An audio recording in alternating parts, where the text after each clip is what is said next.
comment dire, ces réseaux sociaux privés, ils facilitent. En fait,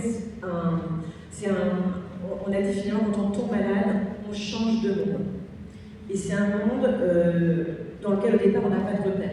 Et l'intérêt de ces réseaux sociaux, ces communautés de patients et proches, c'est qu'en fait on va se connecter et là on est tous pareils. On se comprend dans cette nouvelle expérience.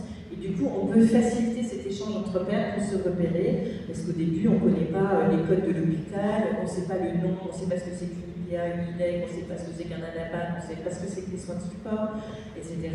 Donc en fait, ça va aider à se repérer, ça va aider à mieux comprendre la maladie qu'on a et pourquoi on n'a pas tous les mêmes traitements, les mêmes étapes de parcours de soins. Par exemple, parfois, on va commencer par un médicament, d'autres, elles vont commencer par la chirurgie. Pourquoi ? En fait, tout ça, on va pouvoir aider à le comprendre, mais surtout en appui avec les médecins, c'est faire circuler de l'information utile et fiable pour mieux comprendre la maladie, la recherche, etc. Mais aussi faire connaître ce qui, près de chez vous, peut vous aider, les associations locales.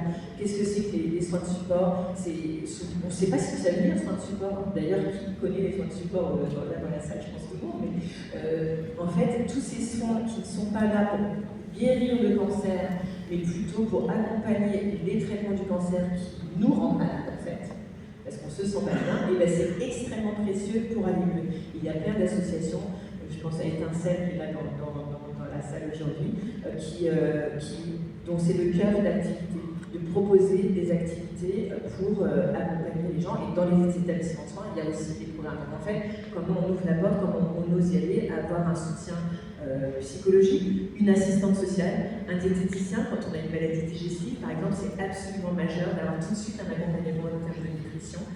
Donc c'est de parler de tout ça, de oser faire le pas, oser demander de l'aide, mieux se repérer. Et puis la maladie transforme votre vie. En fait, tout d'un coup, vous devez faire de la place dans votre agenda, non pas pour vivre votre vie, aller travailler, mais tout d'un coup, il faut aller faire des examens.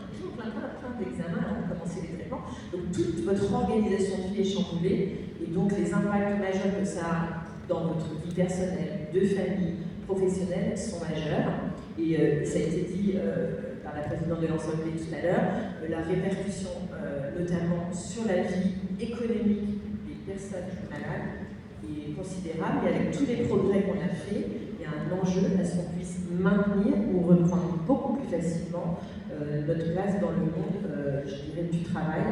C'est vraiment un enjeu sur lequel il faut qu'on travaille. Merci beaucoup à tous les six pour cette première table ronde dédiée à l'intelligence artificielle.